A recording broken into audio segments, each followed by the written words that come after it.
So I'm going to talk to you a little bit about leadership. I'm going to talk to you a little bit about culture. So what I want you to do during this talk, I know we've got past investors, we've got current investors, we've got potential investors in the room, but all of you are leaders first. You're leaders in your communities, you're leaders in the organizations that you run today, and you're leaders in the angel investing space. So I want to talk to you as leaders. Does that sound good? Perfect. So when we talk about growth, growth is a funny word. Growth can mean a lot of different things. We at Keystone talk about growth being the balance between satisfying the business needs and the human needs in an organization. Because the only way you create real, sustainable growth is by ensuring that the humans have what they need to produce the business needs and the business results that you're looking for. And we are in a time now in our economy, in our society, where career optimism is at an all-time low. I just read a stat last week that's going to appall some of you, but I'm going to share it anyway, that in a study, employees admitted to trusting complete strangers, 58% of employees admitted to trusting a complete stranger more than their direct leader. Think about that for a minute, right? You're all investors. You're all smart financial people. What do you think that's doing to the business results of an organization? If I'm showing up every day as an employee and I can't have the conversation I need to have, I can't bring up the issues that I see, it's impacting the growth of the organization. So I want to talk a little bit about that today. I want to give you some keys and some tips. Are you getting feedback? Is it just me? Are you guys hearing feedback? Nope. Okay, it's just me. Good. I'm going to talk about a couple of things. I want to give you some stats and some data, and I also want this to be informal. I want your questions as we're talking. So if there's something I say you've experienced, you want advice on, pop your hand up and we'll go there, okay? Is that fair? We'll make this a little informal. Okay. So I wanted to start first with a few kind of state-of-the-state stats. The first one is that they are anticipating by January of 2030, we will have 85 million unfilled positions globally. Let me say that again. 85 million unfilled positions. So here's the problem, and here's how this relates back to business results. If you want to sleep well, you can read the Department of Labor report that they put out that's like 100 pages, which I actually read. But they've been studying this and seeing the birth rates, right? And the change in the dynamics. We are not going to have enough humans on the planet to do the work that we need to do. So what that means is instead of worrying about where your next hire is going to come from, we have to figure out how to activate the people we have in our teams already. A couple of weeks ago, I stood in front of a group of 500 executive leaders, and I asked the room how many of them had open positions they were trying to fill in their organization to raise their hands. 500 people raised their hands. And then I asked them, how many of you believe you have fully maximized the capabilities of the people that are on your team already? And 3 people raised their hands. And they were lying. But what this tells us is more than ever, as investors, as leaders, as community leaders, we have to start investing in people. We have to take the time to figure out people's strengths and to figure out how to use them for good in our businesses and in our society. Another stat, so SHRM, the Society for Human Resource Management, estimates that U.S. companies lose about $223 billion a year due to poor workplace culture. That's impacting things like sick time, right? People not wanting to come into work, not wanting to perform, not wanting to work for the people that they're reporting to. So there are real, tangible business results that are being impacted. So I think if we come together and start having different conversations with founders and with founding teams and with our own teams as coaches and mentors, I think there's a lot of really good that we can do. There's also some struggling stats in the startup world, which some of you may have experienced, right? The average turnover rate is 25% in the first year. So 1 out of 4 people that you hire into a startup leaves within the first year. That is money. The direct and indirect costs of losing that amount of people and the churn that that causes for whatever goals and growth that that startup is looking for is huge. We need to figure out a way, even in the chaos of startup, and it is, as an entrepreneur myself, right? I understand the crazy, my team does as well. I understand the chaos, but we have to figure out how to create managed chaos because our teams need that certainty and that certain level of stability in order to perform at their best. Make sense? Okay, enough stats for now. So I want to talk about 3 keys, and I'm going to tell some stories as we talk through this, just based on our experience and what we've seen working with businesses. 3 keys to really think about how to create an ultimate growth advantage through people. The first key, and I'm not going to overcomplicate this, is we need to shift our perspective. The advantage that startups have is we're nimble. Right? We are agile. We can change and adjust as market conditions change or as the competition changes. But again, we have to make sure that change is managed and that we're doing it the right way, but we also have to seek out different perspectives.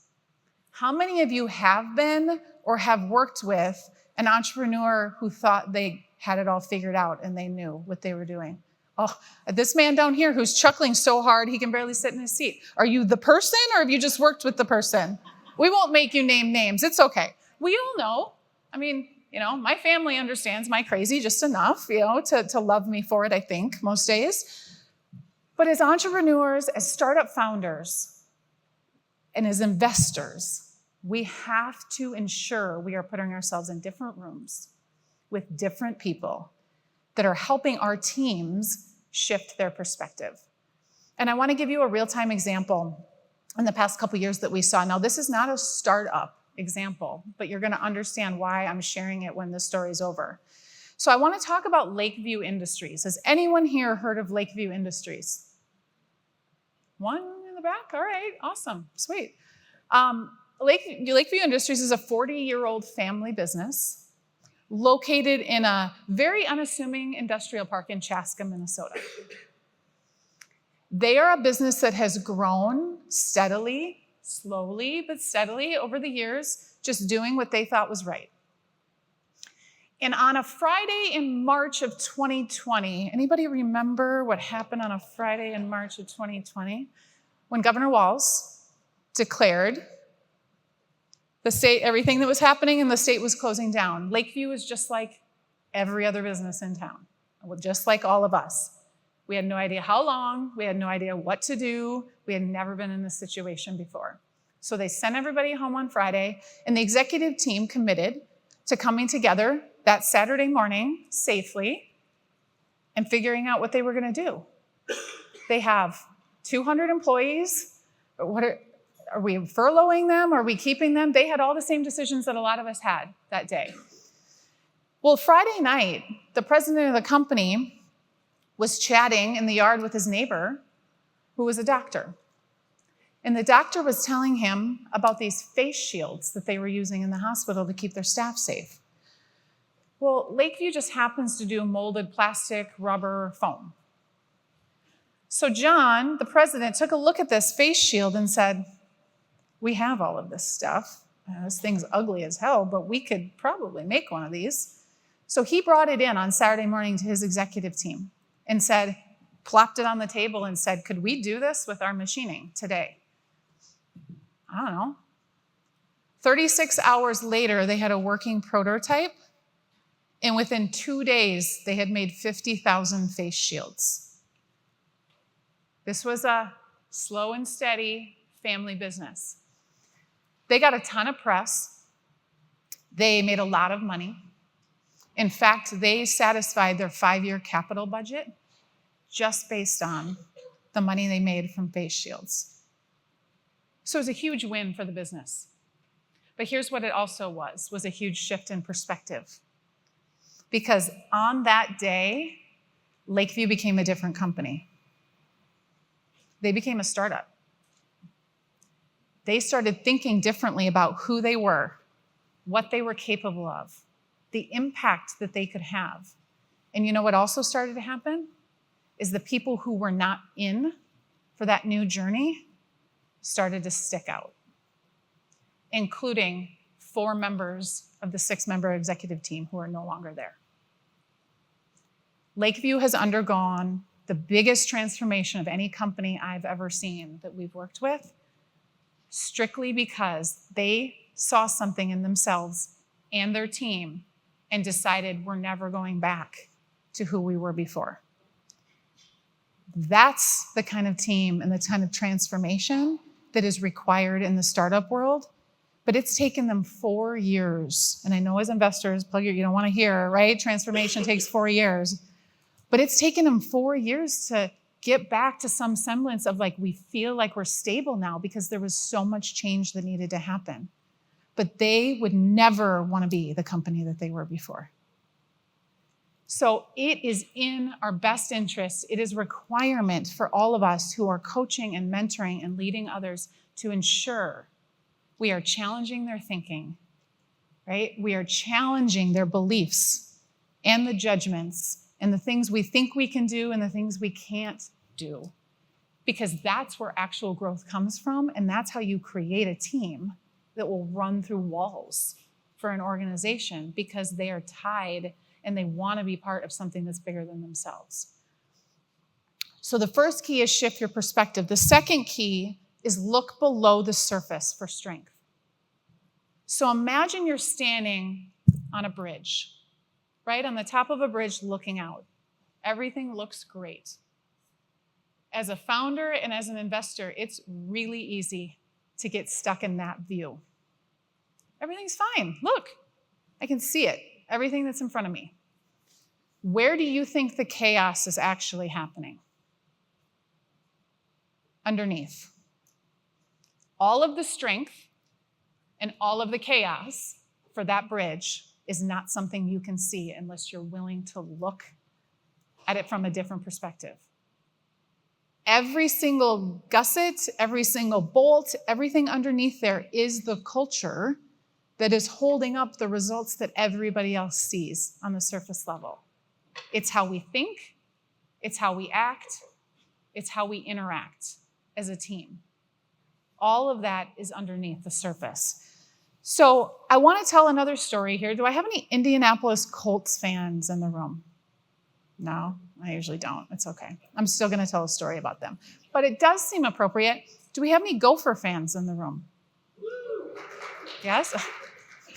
I'm a Hawkeye, so I was okay if nobody was going to cheer. I got some Hawkeyes in the room. Okay, we'll talk later. Okay. So I'm going to tell you a story about Ben Utecht. How many of you are familiar with Ben Utecht? Ben's not in the room, is he? I was actually wondering he might be here. No, okay. I'm going to tell a story about him anyway. So Ben and I have been friends for years. Ben and I have done work together. We've trained. And what Ben has done for me, and for some of you who know, he played for the Gophers, then he went to play for the Colts. He's a Super Bowl champion with the Colts. He now does a lot of culture work, which is my jam. So we have a lot in common there. And he's taught me the parallels between the sports field and the boardroom, right? Between what they do in practice and what we do day in, day out in our businesses. So I want to tell the story about the Colts from my perspective, as Ben has told me during that 2006 Super Bowl run. So here's the thing about the Colts, and I have to actually read these stats because there's always some sports nut in the room that tells me one of my stats is wrong. So I'm going to actually read them to get them right. So the 2006 Colts, they surrendered 5.33 rushing yards per attempt. At the time, it was the 7th worst in NFL history. But they had the statistically most efficient offense in the league. They entered the playoffs as wild cards. They won the conference championship against the Patriots. They were down 21-6 at halftime and came back to win that game, and it was a record-breaking comeback.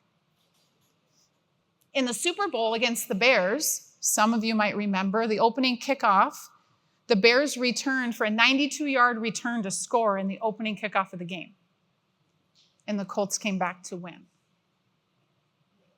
So, again, not a bunch of Colts fans. It's 2006. Why is she telling us this story?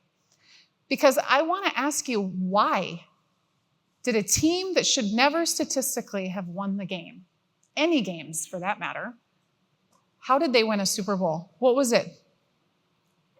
Give me some ideas. Why do you think they won a Super Bowl? Yeah. Tony Dungy. It's very good. That's a big part of it. Any other ideas?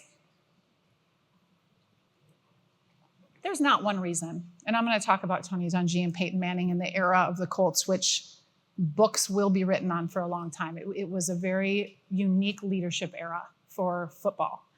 But you know how they won games? Because of their huddle.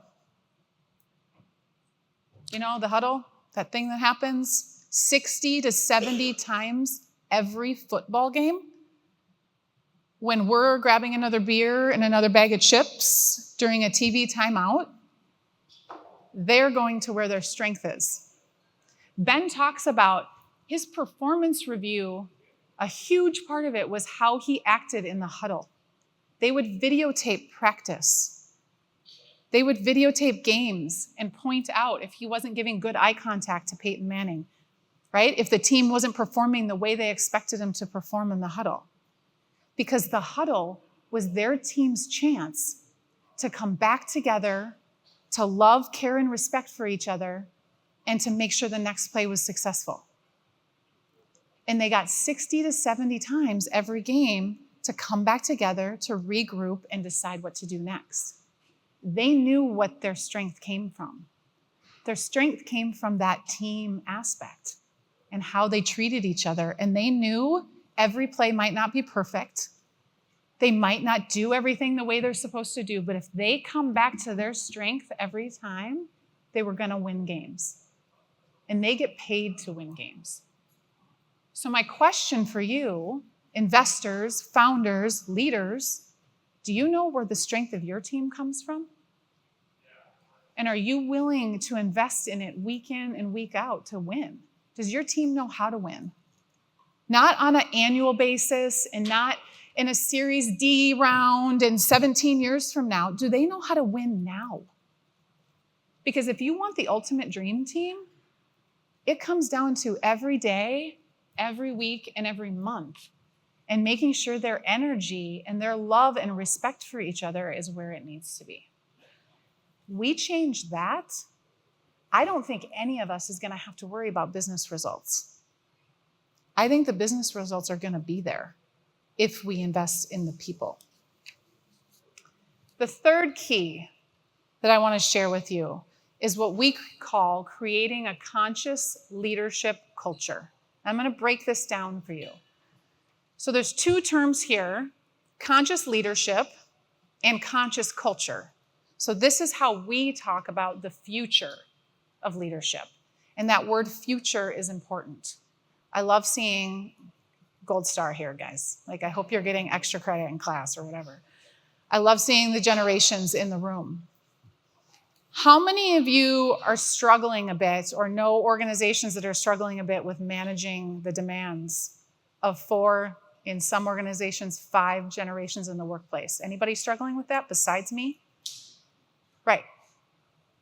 We have 4 to 5, depending on how you look at it and where your demographic is, of generations in the workplace. This is the first time in history we've had this many disparate groups that have different values, different life experience, which is great, right? It's the diversity that we need to make our products and our services the best they can be.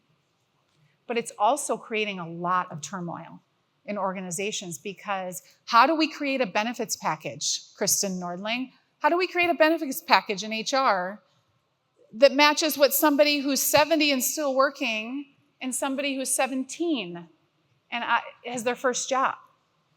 It's nearly impossible. But what we have to do is we have to come together as conscious leaders. So I want to talk about conscious leadership for a minute. Everyone knows what leadership is. There's no one definition. Conscious leadership is just taking it a step further, where you have love, care, and respect for the people within and around your organization. That's what Tony Dungy was. He was a man of faith, and he talks about his faith. That was one aspect. Tony Dungy and Peyton Manning were conscious leaders. They cared more about the people than they did the result, and therefore the result was really good. But they showed up to make sure the people had what they needed. They could live into their strengths every day. Do you guys know the number one reason? Forbes just did this. They pull all the exit interview data from all the big companies. The number one reason in the last year that people are leaving companies, what do you think it is? I'll give you a hint.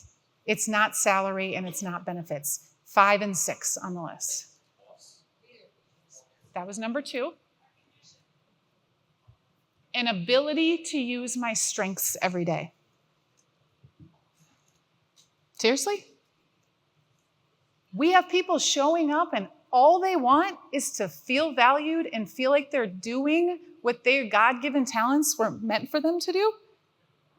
Doesn't feel very expensive to me. That's what conscious leadership does.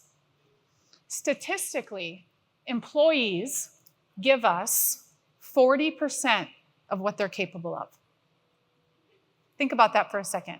And I know some of you, I know the initial reaction when I share that stat with a lot of leaders is like, those lazy sons of... I know, some of you thought that. It's okay, I won't ask you to raise your hand. But here's what that stat actually means. It means we have people in our organizations that have 60% more capabilities that they don't even know.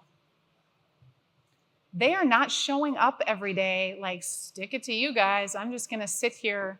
I mean, maybe in a government job, like they might be, but not in our organizations, hopefully. But like people aren't showing up not wanting to add value.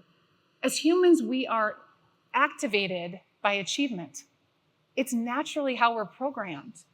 So why in our organizations are we allowing people to show up and not be challenged and not be told, I see something else in you?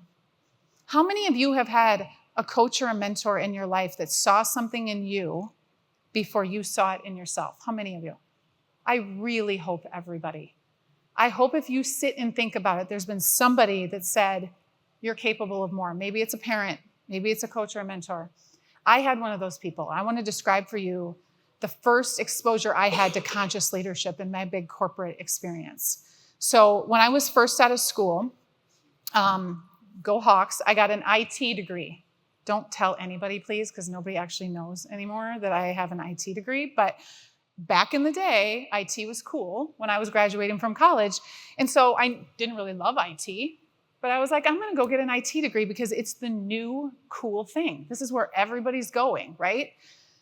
So I got an IT degree, and I went to work for Cargill, an amazing company. I had an amazing boss. And 6 months in, right out of college, she sat me down, and she said, we need to talk.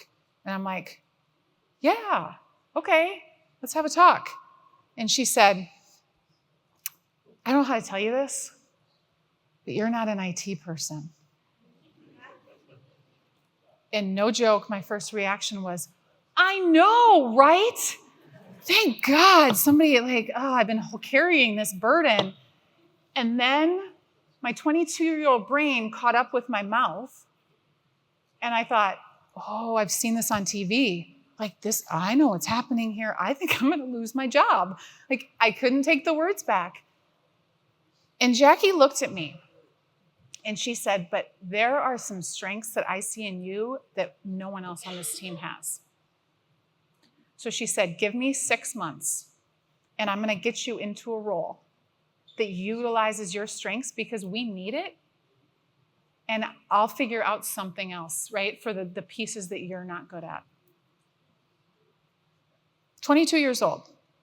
That was my first exposure to true leadership.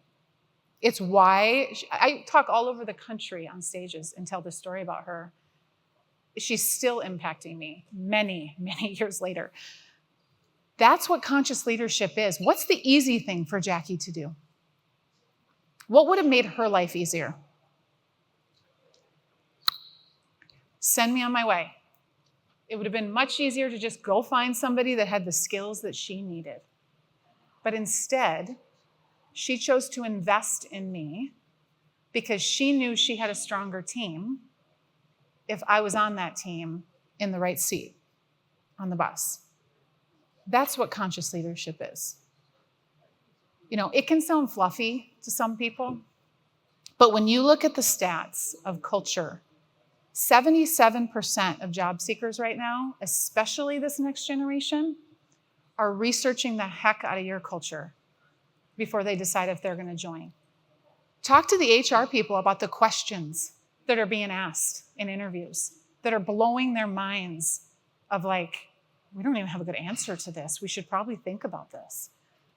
We are no longer in the time of, I pay you, you come in and do work. Thank you very much. To create the dream team, you have to care about them, truly care about them as humans, inside and outside of work, and they have to care about each other. Because that's how we solve problems. That's how we get through crisis. So there's a couple other stats here before I kind of start to land the plane on a few last pieces of advice. So one is, I love the fact there's a lot of data around culture and business results. We never had this data, even 5-7 years ago. And we now have data, like they've studied, that positive workplace cultures outperform the S&P 500 index by 4.5 times. So investors, let me say that again. Would you rather have a company that was outperforming the S&P 500 by 4.5 times with a little bit of investment and a little bit of focus on the actual leaders that you have? That's what we're all looking for. So there is a direct tie to business results. The dream team, the right team, can produce results beyond whatever you're planning in these organizations if we are willing to make the investment of time and sometimes training to get them where we need them to be. The trajectory is going to be very different for a lot of our organizations. So I want to talk about just a couple of things that we see when companies invest in culture. These are some of the outputs that we see from organizations. The first one we see, and I've talked about this, is performance. And I mean individual, team, and company performance. Right? They're seeing people, what do you think I wanted to do after Jackie treated me the way she treated me? Did I want to come in and mail it in every day? I would have jumped off a cliff for that woman. I would have done anything she asked me to do because she was in it with me. People will perform miraculously if we treat them the way they want to be treated and we truly seek to understand who they are. That's what the ultimate dream team actually looks like. I want to tell a quick story because I got some Gen Zers up front here. So we do a lot of culture assessments, and we come in and we baseline. We do focus groups and interviews. We have a whole process. And recently we were doing this with a manufacturing company.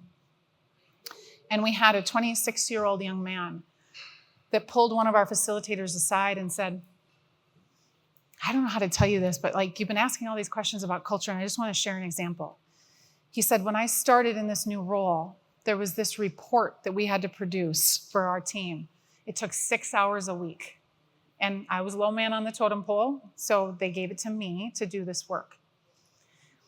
And in a whisper, he tells my facilitator, and I figured out how to automate it, and now it only takes 30 minutes, and I don't know how to tell anybody.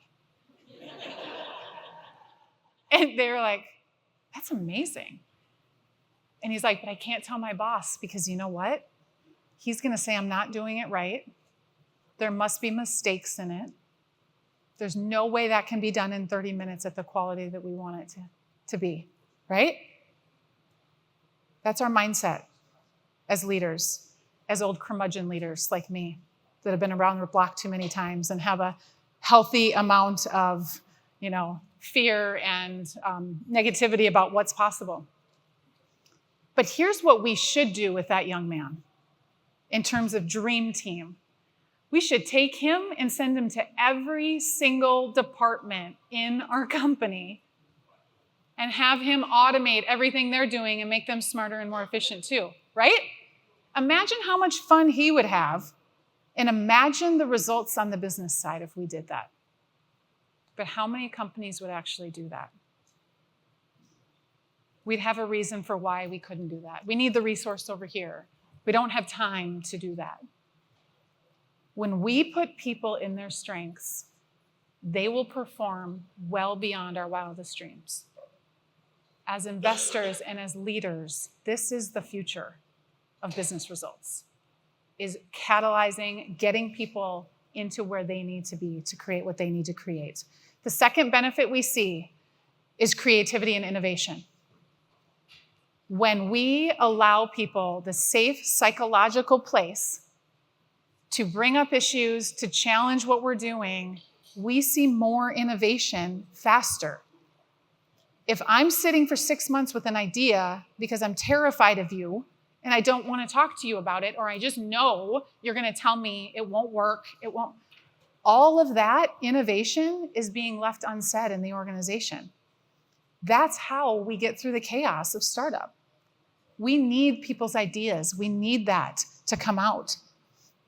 And the third benefit that we see is we get to the root issue faster.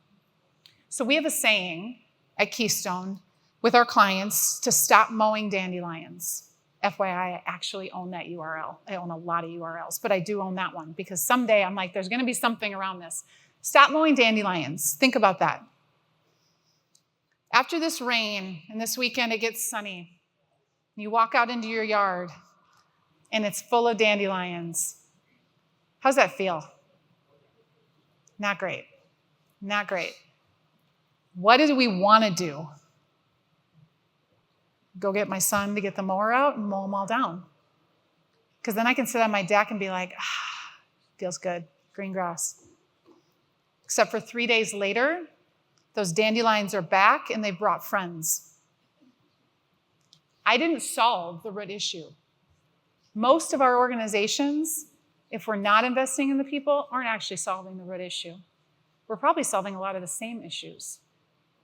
Where if we could teach people and empower people to dig to the root, imagine all of the issues that would no longer be issues that we are wasting money and wasting time on.